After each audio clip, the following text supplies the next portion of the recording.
ang ating bibingka. Hindi siya tumutubo. Hello mga loves! Hello, good morning, good afternoon, kumusta? Meron po tayo itong dahon sa saging. So, ang ating gagawin is gagawa po tayo ng bibingka. So, first time ko itong gawin mga loves. I-try lang natin ito, no? I-try natin and let's see kung okay ba siya, no? So, oven po ito. And then, bago natin ito siya, kasi usually ito siya, para hindi siya magisi, no? Hindi siya masira, mapunit. Kailangan siyang i-ano sa apoy. Pero sa akin naman is sa tubig, i-dunk lang siya sa boiling water. And then, yun, para siyang mag-ano siya ba. Kasi usually sa ano siya, mainit na ano, no, surface. May apoy, ganun. Pero dito, sa mainit na tubig, kasi usually sa Pilipinas, ganyan kami, mainit na tubig. And then, diretso na siya hugas ba? Diretso na siya hugas, and then pahid-pahira na lang. Maganda sana ito, yung parang, ito yung steamer. Pero kaso wala man akong molder individual. So, ang gagamitin ko siya, mga loves, is ito, oh. Binili ko to noon, and then ngayon, magagamit ko na talaga siya. So, dito natin ilagay yung dahon. So, mag-order pa ako sa Amazon ng molder. So, ngayon, tapos na ako nagpa-boil ating dahon. Ang bango. Ang bango ng dahon, mga loves. So, kailangan lang siyang hugasan o trapuhan, no? Para hindi siya basa. So, yun. And marami po tayong dahon na ano. Pasensya na kayo sa ano ko, guys, kasi sobrang ginaw sa labas. Yung lips ko is sobrang nang luspad, kung sa Bisaya, nang lagom akong wait. Nag-dark ang aking lips dahil matagal ako sa labas kanina, and then may snow. And naglilinis ako, plus si Roxy nakipaglaro pa sa akin. Naglalaro pa kami, and then ginawan ko sila ng daanan kasi si Roxy hindi sila, lalo na si Misty, hindi sila makapunta sa ano, yard kasi dahil sa taas ng snow. Ang bango ng dahon, uy, bravo. Ang bango-bango mga darling. So, marami-rami po yung dahon na ano ko. Oh, marami. So, meron tayo din ng mixture. Simple lang naman ito, mga loves. And then, hindi ko muna sa inyo sasabihin kung ano, kasi hindi pa ako sure kung okay ba itong ginagawa natin. So, lagyan natin siya ng 2 cups of coconut milk. And then, imi-mix na lang natin siya, no? Hanggang okay na yung mixture na. Parang kulang yung aking ano, hindi siya nag 2 cups talaga. Kulang talaga siya. Oy, 2 cups man yung sabi, pero yung 2 cups, konti na lang yung ano, para mag 2 cups talaga siya. Nako. So, tignan natin. Sabi pa ng instruction, 2 cups, pero dry man siya. Oh, paano yan maging ano kapag kulang? Sabi, ilagyan natin ng 3 cups. 2 cups, and then, itry natin yung 3 cups. Kasi sabi pa, so, yan. So, gawin natin 3 cups, be. So, ilang cups yung nalagay ko? 4 ba? Hala. Kulang talaga, mga loves. Naging 4 cups ba yun yung nalagay ko? Na flour?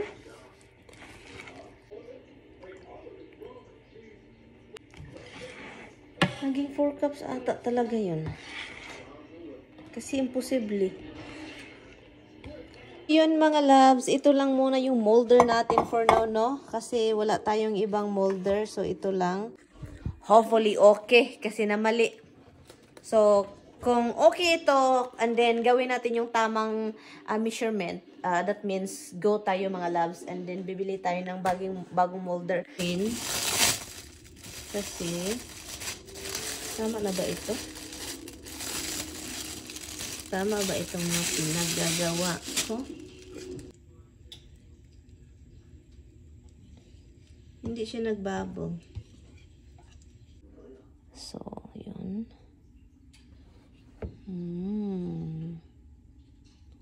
Yun. Oh. Mga loves. So, ito na yung una. Oh my goodness, guys. Ang ating bibingka. Hindi siya tumutubo. Yung tubo siya, konti lang. I think dahil nasubrahan yung aking measurement ng ating rice flour, no? So, but oh my goodness, mga loves. Oh my goodness. Sobrang ano niya. Oh my goodness, look! Hala, bibingka talaga siya. Alam, naglaway ko. No, ay, sana masarap po ito. Hala, bibingka talaga yung amoy niya, mga darling. Bibingka talaga siya. Oh my goodness. Hala. See?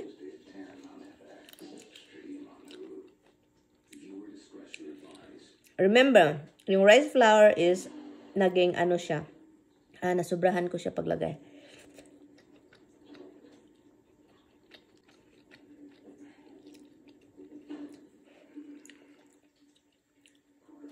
Perfect ito ba? Pag naging okay. Masarap siya, guys. For sure, kapag makabili ako ng molder, and then i-steam natin siya, yun, masasabi ko sa inyo, yun, perfect yun. Kasi sa oven, umitim siya, di ba? Masarap din yung may itim, di ba? Parang nasusunog sa ibabaw. Pero masarap din yung white, yung pure white lang siya, mga loves.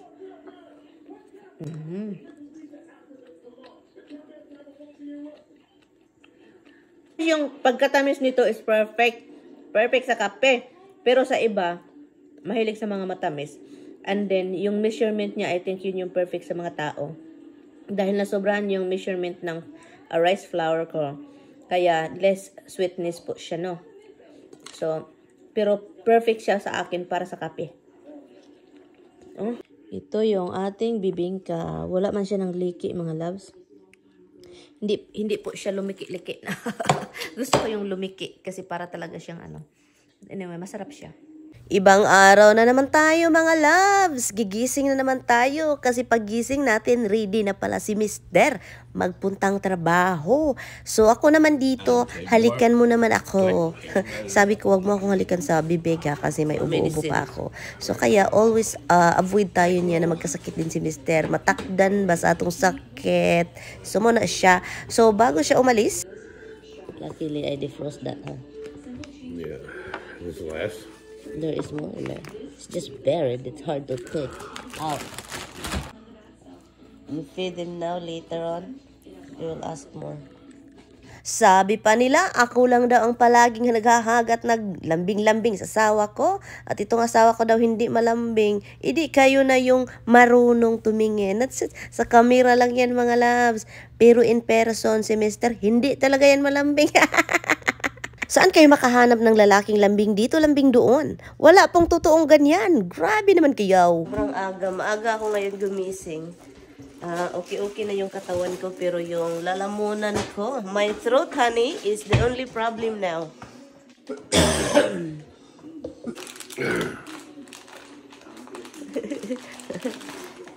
Chocolate, guys. You know you have Kit Kat over there. You want? You have a lot of Kit Kat. You have the York. You want York? Too sweet? No, use it. Me too. Well, maybe if you throw pee pads on top of it. Or then they step on it, it's weird feeling. Dogs though. I'm not going out. Okay? I only had a little piece like that in the poppers I had yesterday. Everything else was mushrooms, potatoes. Oh, nothing? No more? Meat. I thought there was no meat. more meat?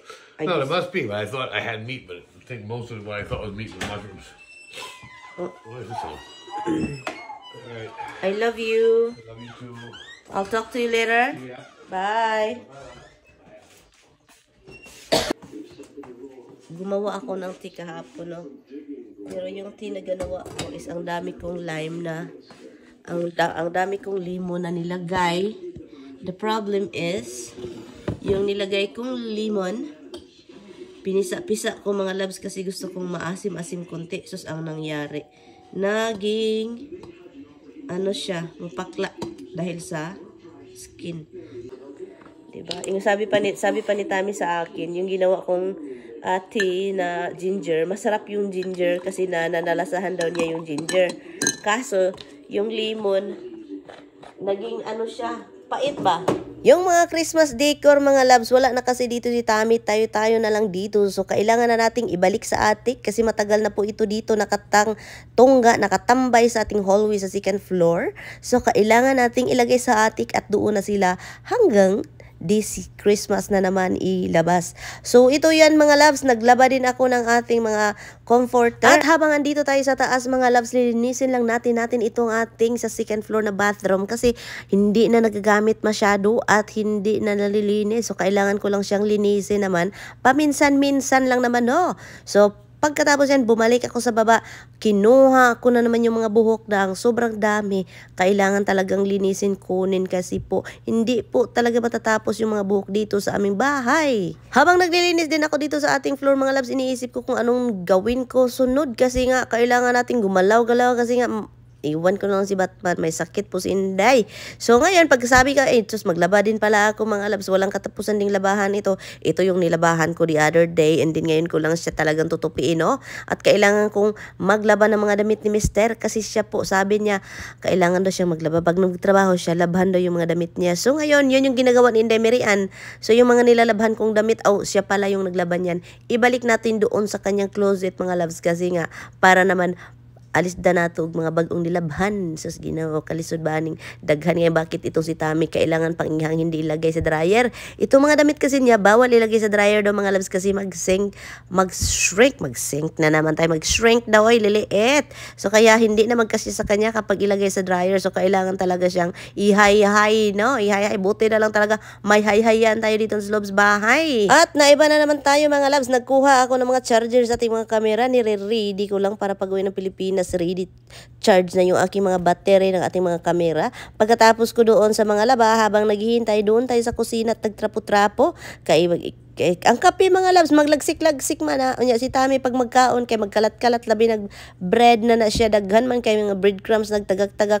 So si Inday Marian, magkabuang dyan na siya hipos, magkabuang na siya glinis, no?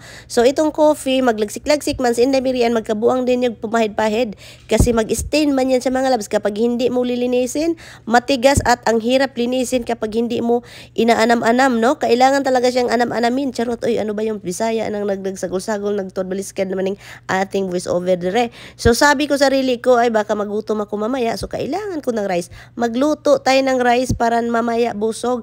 But hindi pa nga ako tapos mga loves, nagluto ng rice. Nagutom na ako. So kailangan ko, sabi ko, madali tayo magluto. Kuha tayo ng sardinas, kuha tayo ng sutanghon, lagyan ng konting tuyo, ganun lang gisahin. Ay, ang sarap mga loves. Ang bango!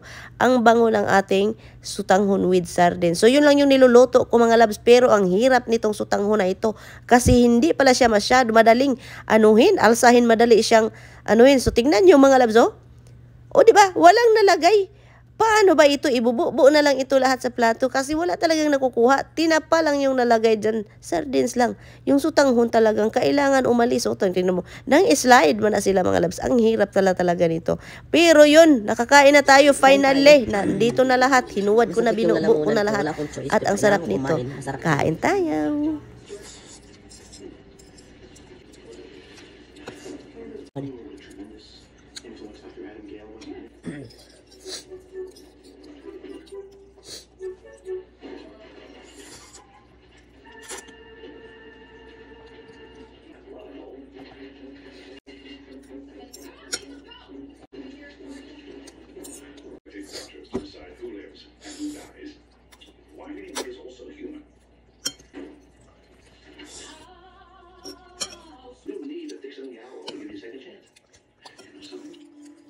Puro sila nahuhulog.